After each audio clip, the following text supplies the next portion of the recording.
हाँ। अच्छा, एक शिक्षक कभी रिटायर होता है? कभी नहीं रिटायर होता, वो कहाँ। अरे सोक्रेटिस कभी रिटायर हुए? फिर कभी मेरा प्रथम विद्यालय आप बताऊं, स्वर्गीय राम लखन वर्मा साहब, अच्छा। जो पूर्व कैबिनेट मिनिस्टर प्रवीण कुंवर, आपके पढ़ाई के कितने बच्चे लगभग सेलेक्ट हुए होंगे? मुझे लगता है कि 600-650 के आसपास। जी हाँ, नमस्ते प्रणाम दोस्तों, आपका स्वागत है फागुजिया ब्लॉग्स में। और हमारे बगल बैठे हैं गुरुजी, और गुरुजी आपका बहुत बहुत स्वागत हमारे चैनल पे। प्रणाम प्रणाम, शुभकामना। जी, आप अपना थोड़ा परिचय दे दीजिए पहले। मैं अमरनाथ शर्मा, एक शिक्षक हूँ, मूलतः शिक्षक हूँ जी। और लगभग 14 साल मैं ABRC RP रहा। अच्छा, दोनों मिला करके। मेरी रुचि शुरुआत से ही शिक्षक बनने की थी। अच्छा, ये रुचि आपकी आई कैसे कि मुझे शिक्षक ही बनना है? मैं लोगों को पढ़ाते हुए जब देखता था तो बहुत अच्छा लगता था, बड़ी खुशी होती थी। जी। ये दिन कब आएगा कि जब मैं दूसरों को शिक्षा दूंगा, जी। मैं दूसरों को पढ़ाऊंगा। उस समय जब किसी को पढ़ाते हुए देखता था तो ये गौर करता था कि वो कैसे पढ़ाते हैं कि सारे लोग उनकी ओर आकर्षित हो जाते हैं। मिनटों में वे उन बच्चों के अंदर रुचि उत्पन्न कर देते थे, अपनी ओर, विषय वस्तु की ओर खींच लेते थे। तो मैंने ये हमेशा ध्यान दिया कि कैसे बच्चे को अपनी ओर आकर्षित किया जाए, विषय वस्तु का ज्ञान ठीक प्रकार से दिया जाए। बिल्कुल सही। तो उसका परिणाम रहा कि मैं शिक्षक बना। और शुरुआती दौर पर मैं तो ये कहना चाहूँगा, उस समय गरीबी बहुत हुआ करती थी गांव में। कब से आप सेवा में हैं? मैं तो 1999 18 दिसंबर 1999 से सेवा में हूँ। जी। और बचपन में सोचा भी नहीं था मैं शिक्षक बनूंगा। अच्छा। क्योंकि उस समय पैरों में पद तान नहीं होते थे, कपड़े नहीं होते थे, हर चीज़ का अभाव था। वो दौर अलग था। और ये सोचता था बड़े लोग जिसके घर जो आर्थिक रूप से संपन्न हैं, उन्हीं के लड़के टीचर बन सकते हैं या किसी पद पर जा सकते हैं। सही कह रहे हैं आप। लेकिन ऐसा, और उसके बाद मैं आपको बताऊं, हाई स्कूल में जब मैं था तो मेरे पिताजी ने कहा हाई स्कूल के बाद अब नहीं पढ़ना है। और जब मैं फर्स्ट आ गया। ऐसा क्यों उन्होंने बोला? गरीबी की वजह से। अच्छा, आर्थिक स्थिति सही, आर्थिक स्थिति अच्छी नहीं थी, तो इसकी वजह से। और जब मैं फर्स्ट आ गया तो उन्होंने कहा ठीक है, इंटर भी कर लीजिए। इंटर मैंने किया, संजोग से उसमें भी फर्स्ट आ गया।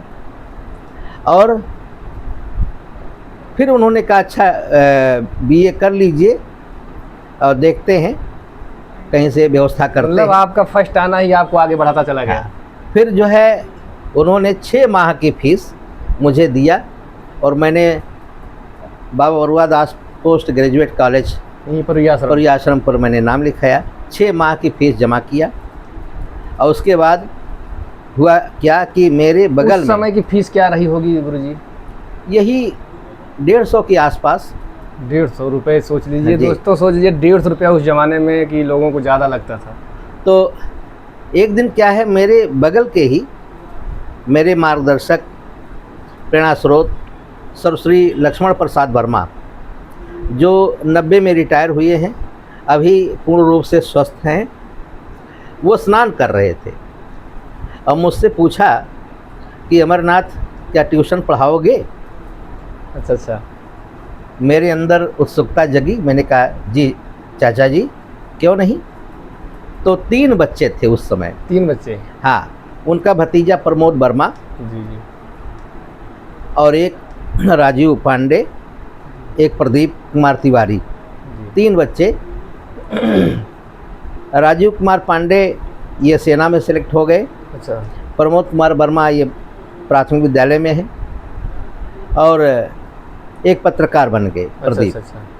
मतलब तीनों लोग अपना सेलेक्ट हो गए। मैंने हाई स्कूल से ये शुरुआत की, ये बच्चे 9th में थे। अच्छा। फिर मैं पीछे मुड़कर मैंने नहीं देखा, मैं ट्यूशन कोचिंग पढ़ाता रहा और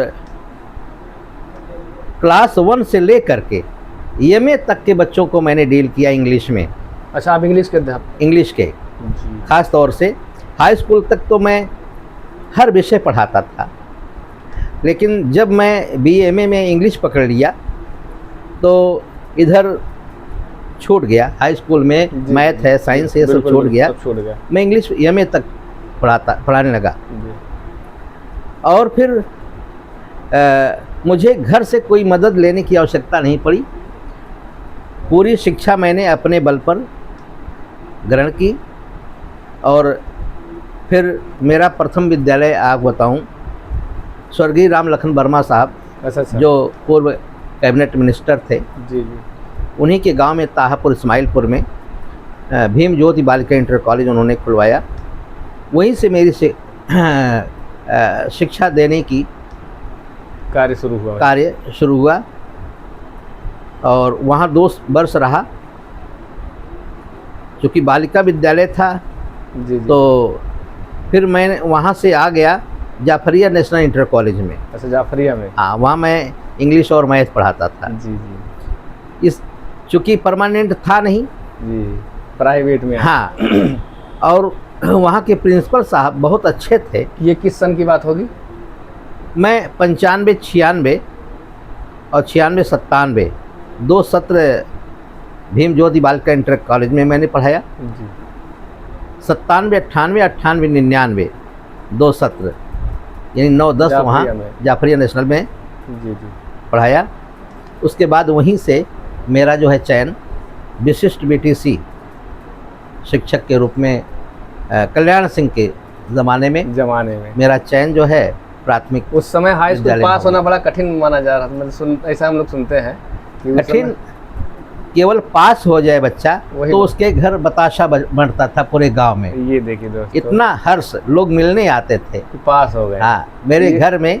और मेरे गांव का तो सौभाग्य रहा है, मेरे गांव में अधिकांश तो शिक्षक, आप बताऊं, सर्वश्री लक्ष्मण प्रसाद वर्मा उस ज़माने के शिक्षक। जी जी। मतलब मुझे लगता है कि 34-35 में उनका डेट ऑफ बर्थ है। 1934-35? हाँ, और अभी वो स्वस्थ हैं। अभी वो स्वस्थ लगभग 100 प्लस हैं वो। 32 के आस 32 है। जी जी। 32 उनका 1932 उनका डेट ऑफ बर्थ है। और वो सभी के प्रेरणा स्रोत हैं गांव में, पूरे गांव के। हाँ, उनके छोटे भाई श्री राम जन्म वर्मा, उनके परिवार में कई शिक्षक, श्रीमती मेवाती वर्मा, उषा वर्मा, गीता वर्मा, प्रमोद वर्मा, ये सब शिक्षक उन्हीं के परिवार से हैं। जी जी। और आगे चल करके हमारे गांव में नाथ संप्रदाय आप कह सकते हैं। जी जी। बहुत मशहूर है। अच्छा अच्छा अच्छा। हाँ, स्वर्गीय केदारनाथ वर्मा साहब जो हिंदी के HOD थे, हेड ऑफ डिपार्टमेंट BNKB महाविद्यालय अकबरपुर में। जी जी जी। और उनके छोटे भाई श्री पार्शनाथ वर्मा मैथ के बहुत अच्छे टीचर थे, जनता इंटर कॉलेज फतेहपुर बड़ा गांव। वहीं स्वर्गीय दीनानाथ वर्मा साकेत महाविद्यालय फैजाबाद में भूगोल के हेड ऑफ डिपार्टमेंट रहे। उनके छोटे भाई स्वर्गीय हरिनाथ वर्मा बरियावन इंटर कॉलेज में केमिस्ट्री के लेक्चरर रहे। अच्छा अच्छा अच्छा। उनके और भाई सर्वश्री श्रीनाथ वर्मा ND कॉलेज के प्रिंसिपल पद से रिटायर हुए हैं, अभी हैं, स्वस्थ हैं। अच्छा अच्छा।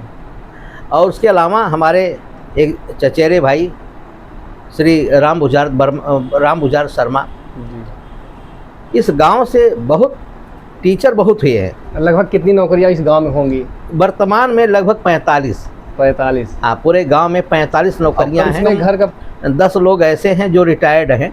अच्छा अच्छा। हाँ, अभी मैंने बताया श्री लक्ष्मण प्रसाद वर्मा 90 के रिटायर्ड हैं, अभी स्वस्थ हैं, सुनते कम हैं लेकिन और पहचान उनकी बड़ी अच्छी है, बोलते बहुत अच्छा है। और अभी आपके घर में एक नई नौकरी आई है जी, तो इससे आपको क्या मतलब लोगों को संदेश क्या देना चाहते हैं और कैसा आपको लग रहा है? और बहु बेटियों को लोग पढ़ने नहीं दूर बाहर भेजते हैं। मैं आपको बताना चाहूँगा, जब इस बच्ची के पिताजी मेरे घर में रिश्ता लेकर आए थे जी।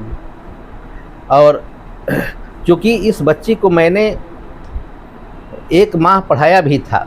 अच्छा, बहुत अच्छा। पहले, और ये भी नहीं जानता था कि यह बच्ची मेरे घर में मेरी बहू बन करके आएगी। सही नहीं जानता था। लेकिन कई जगह मैंने अपने प्रशिक्षण के दौरान जी, कई जगह मैंने भाषण में कहा था कि जब भी मैं अपने बेटे की शादी करूंगा तो बिना दहेज के करूंगा। बिना दहेज। आज के लगभग 22 साल पहले टांडा में नगर क्षेत्र में मैं शिक्षा मित्रों को प्रशिक्षण दे रहा था। अच्छा अच्छा। वहाँ एक शिक्षा मित्र बसखारी के खड़े होकर बोले कि सर आप बताइएगा, मैं आपके बेटे की शादी में ज़रूर आऊँगा। इतना प्रभावित हुए, लेकिन मुझे वो मिले नहीं, मैं उनको निमंत्रित नहीं कर सका। नहीं कर पाए।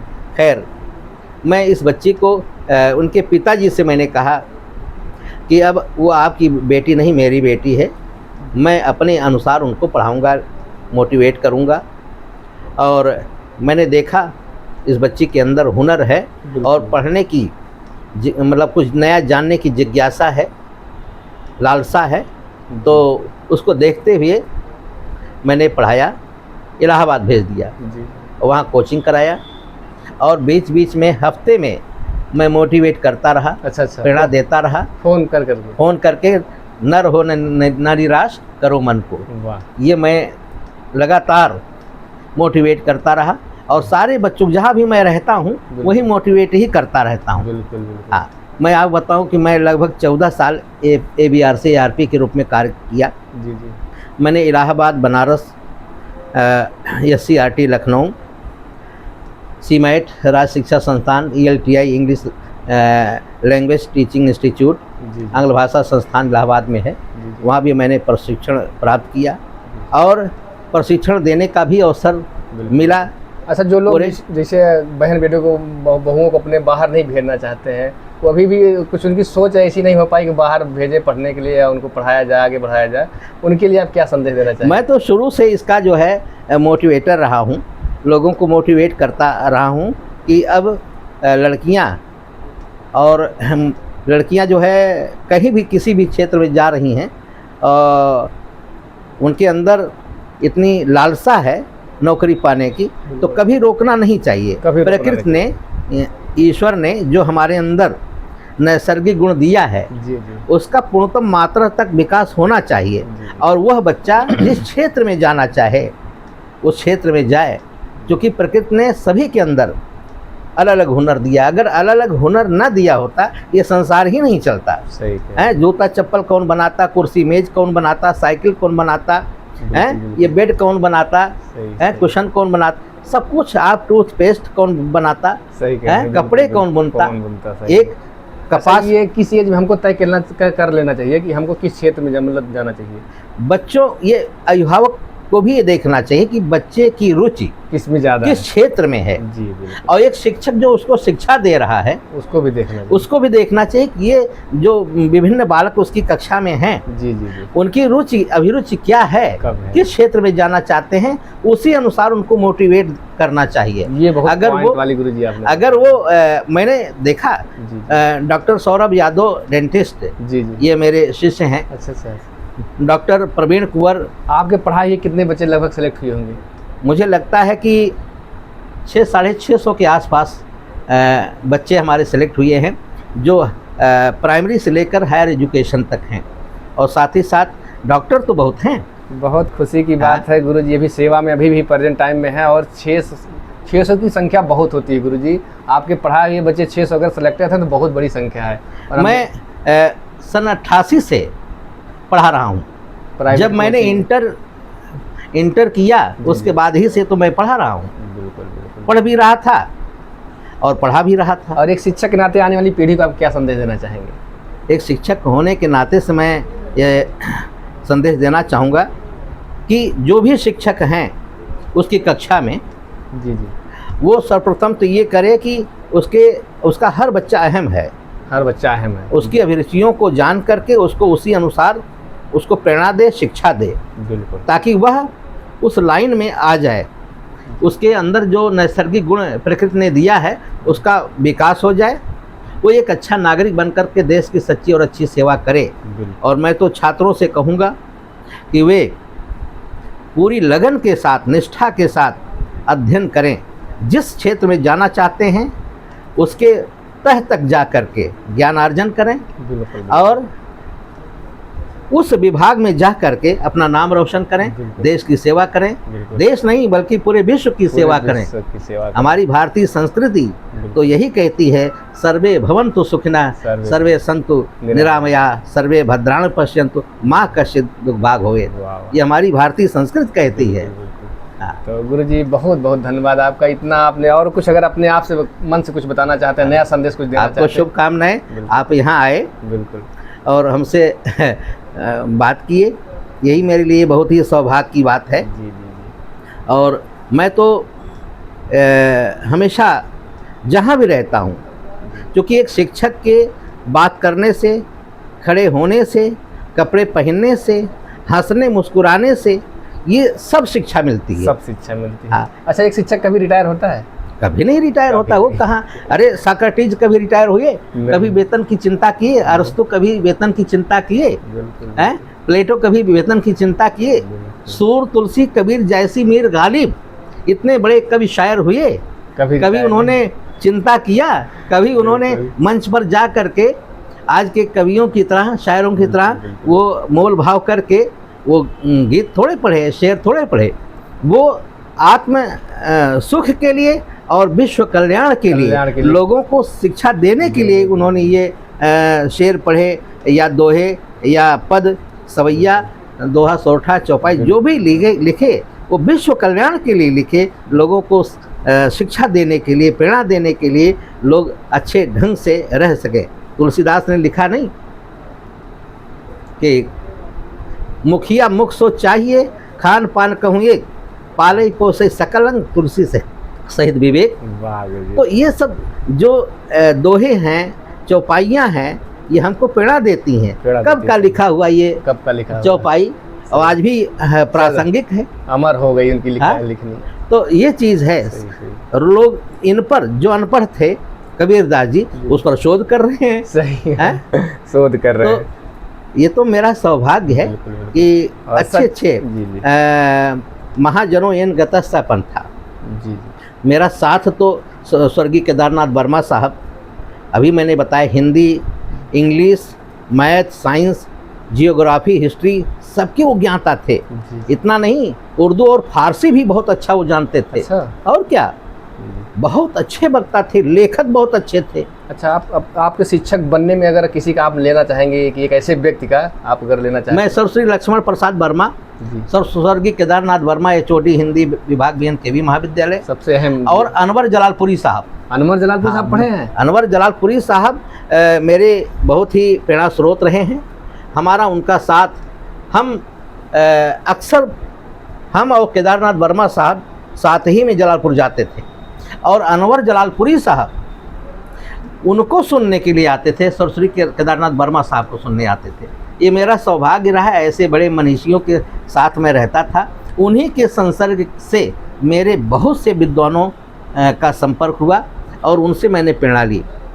मैं जब कक्षा 6 में पढ़ रहा था, जनता इंटर कॉलेज फतेहपुर बड़ा गांव में एक विशाल मुशायरा कवि सम्मेलन हुआ था, जिसका संचालन जो है प्रख्यात शायर स्वर्गीय अनवर जलालपुरी कर रहे थे। उनका पूरे विश्व में उनका नाम है। और ऐसी जानकारी आज सच बताएं गुरुजी के बगल बैठ के मिल रही, क्योंकि अम्बेडकर नगर में ऐसे बहुत से लोग उनके पास बैठ करके गुफ्तगू हम लोग करते थे। अगर कभी हफ्ते हो जाते थे तो वो खुद मेरे पास फ़ोन करते थे, और मैं स्वर्गीय केदारनाथ वर्मा साहब जो हमारे मध्य नहीं हैं, उनको ले करके जाता था। ये जो शेर होते हैं, कविताएं होती हैं, दोहे, सोरठे, चौपाई होते हैं, ये जब तसरीह व्याख्या की जाती है तो उसमें जब जोड़ दिया जाता है, प्रसंग में आ जाता है, तो वो कपड़े में बूटी का काम करता है। बिल्कुल बिल्कुल सही कह रहे हैं। बात को बहुत ही प्रभावी बना देता है, लोग उससे बहुत एक्टिव हो जाते हैं। हाँ, मैं बताऊं, जैसे गमों की आंच पे आंसू उबाल करके देखो, बनेंगे रंग किसी पे डाल करके देखो, और तुम्हारे दिल की चुभन भी ज़रूर कम होगी किसी के पैर का कांटा निकाल करके देखो। वाह गुरुजी, बहुत किसी के पैर का कांटा निकाल करके देखो, किसी शायर ने कहा है। तो ऐसे ऐसे शेर। मैं अभी नए कवि उसकी अगर बात करूँ, अभी आपने यहाँ के डॉक्टर अजय कुमार वर्मा, वो प्रधानाचार्य लालपुर के हैं इस समय वर्तमान। जी जी जी, बहुत अच्छे रचनाकार हैं, उनसे मैंने बातचीत किया, बहुत ही अच्छे उनकी कविता लिखते हैं, उनकी बुक भी कई आ चुकी है। और एक तारकेश्वर मिश्र जी हैं, अकबरपुर रहने वाले, जानते हैं, हमारे प्राथमिक विद्यालय में शिक्षक। और एक राम वृक्ष बहादुरपुरी है। इन सबसे बात किया मुझे बड़ा अच्छा लगता है कविता सुनना और सुनाना भी। मैं भी जो है थोड़ा हिंदी के स्टूडेंट होते, इलाहाबाद रहता हूँ, तो बड़ा अच्छा लगता है मुझे भी। और आप आज ऐसे मतलब आपसे बातचीत होगी कि 700 बच्चे अगर आपके सिलेक्टेड हैं तो बड़ी अच्छी है और बड़ी खुशी की बात है। और सच बताएं तो ऐसे बहुत से अम्बेडकर नगर में ऐसे लोग होंगे, अभी लोग नहीं जानते होंगे कि जो मैं आपको बताना चाहूँगा, जिस बच्चे को मैंने जो कहा वही बना। जिस बच्चे को मैंने कह दिया कि तुम यही बनोगे, वही वो लड़का बना। देख लीजिए गुरुजी के अंदर इतनी मतलब वो देख के ही जान जाते हैं आप किस क्षेत्र में आपको जाना चाहिए। और मैं बताऊं, मैं यहीं पर मैं नौकरी पाने के बाद मैंने बच्चों से पैसा नहीं लिया। कोचिंग पढ़ाने का सैकड़ों बच्चे मेरे घर पर जमा रहते थे। मैं high school, inter, BA, MA के बच्चों को यहीं पढ़ाता था फ्री में। फ्री में। ये काफ़ी सराहनीय कार्य है। ऐसे शिक्षक बहुत कम मिलते हैं। सुबह शाम पढ़ाता था, लेकिन विद्यालय छोड़कर नहीं, निःशुल्क। मेरी ये रुचि है पढ़ाने की रुचि। मुझे दिन भर शिक्षा दिलवाइए, मैं थकूंगा नहीं। अभी आपकी एज वर्तमान में क्या होगी लगभग? मेरी यही 53 साल है। 53 साल है। और एक बच्ची थी मंगीता चौरसिया। जी जी। मैंने कहा बेटा क्या बनोगी? जी जब बीए फाइनल में थी जी। तो उसने कहा टीचर बनना चाहते हैं। तो मैंने कहा बेटा टीचर तो नहीं बन सकती, क्योंकि रुचि तो है, सब कुछ है, लेकिन बीटीसी या बीएड करने में 1 लाख रुपए से कम नहीं लगेगा। और गरीबी जो है ये आड़े आ रही है। जी जी जी। तो कहा तो मैं क्या करूं? मैंने कहा तुम अपने भाई के साथ यहीं दौड़ लगाओ, है ना, मालीपुर रोड पर आ जाओ, दौड़ो। देखो पुलिस भर्ती आ रही है, और मेहनती हो, थोड़ा सा हिंदी है, मैथ है, इंग्लिश है, थोड़ा सा उस पर अध्ययन करो। जी जी जी। कुछ कंपटीशन की बुक लेकर तुम पक्का हो जाओगी। उसने ऐसा किया, यहीं दौड़ लगाती थी अपने भाई के साथ आकर के, और वह सिलेक्ट हो गई यूपीपी में हो गई। वाह गुरुजी। ठीक उसी प्रकार से एक लड़की और मुंद्रिका, यही नवानगर हमारे पास में। हाँ नवानगर जान। वह भी, उसने कहा सर मैंने पूछा बेटा क्या बनना चाहती हो? कहा सर टीचर। उसके सामने भी यही समस्या, आर्थिक स्थिति, माने वो बहुत ही विपन्न थी आर्थिक रूप से। तो उसको भी मैंने सलाह दिया। 42,000 या कितनी वैकेंसी पुलिस की आ रही थी। मैंने कहा अपने भाई के साथ जलालपुर से अकबरपुर वाले रोड पर तुम्हारा घर पड़ता, वहीं दौड़ो और थोड़ा सा ये अध्ययन कर लो, हो जाओगे। और वो भी हो गई। आज संडीला हरदोई में वो पुलिस है, पोस्टेड है। तो मैंने जिसको भी, जैसे डॉक्टर सौरभ हैं, डॉक्टर विवेक कुंवर मौर्य हैं, MBBS, वो भी सरकारी हैं, सरकारी डॉक्टर हैं। डॉक्टर धनंजय वर्मा ताहपुर के, वो भी सरकारी डॉक्टर 700 की लिस्ट बता दी है तो बड़ा लंबा सब हो जाएगा। और जी, और तो ये रुचियों को देख करके हम लोग भविष्यवाणी करते हैं कौन बच्चा किस क्षेत्र में जाएगा, उसी अनुसार उसको सलाह दिया जाता है। बिल्कुल बिल्कुल। और एक शिक्षक का ही कार्य भी हो रहा है। बिल्कुल बिल्कुल। एक ऐसे शिक्षक का ही कार्य भी है। बिल्कुल बिल्कुल। तो गुरुजी आपका बहुत बहुत, आपसे बात करके सच बताएं आज बहुत अच्छा लगा, और बहुत अच्छा संदेश आपने दिया है आने वाली पीढ़ी को, अभी वर्तमान में जो तैयारी कर रहे हैं उनके लिए भी, और जो घर से बाहर अपनी बहन बेटियों को नहीं भेज रहे हैं उनके लिए भी। बहुत बहुत बहुत बहुत धन्यवाद गुरुजी, आपको इतना समय आपने दिया, बहुत अच्छा लगा। शुभकामनाएं आपको। और फिर अगर मौका मिला तो आपसे फिर एक बार चर्चा जरूर होगी। बिल्कुल। बहुत बहुत धन्यवाद आज के लिए। प्रणाम।